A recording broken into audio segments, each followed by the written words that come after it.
this week's rain has been kind of a blessing for everyone who's battling with allergies. But it's only a temporary reprieve in one of the worst seasons for pollen in a while. But something we've all been doing for the past year may actually help. John Shumway is back with that side of the tissue, if you will. Yeah, and we're talking about the mask. I know, just when we got rid of these things outdoors because the CDC said it was okay, well, it turns out we may be wanting to keep them on if you're suffering for allergies because they can help. They absolutely do. The surgical face masks actually help filter out almost all of the pollens. The pollens are slightly bigger than their lower filtration level.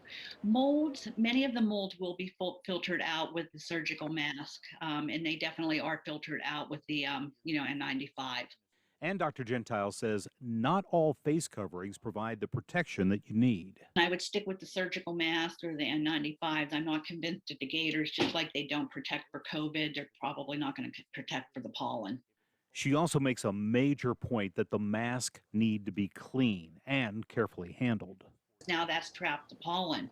If you come into the house and you're touching it and, throwing it away, and then your hands aren't washed and you touch your face or your nose, you're going to, redistribute that pollen right back on you. And Dr. Gentile advises against putting anything in the mask like an oil or a vapor therapy.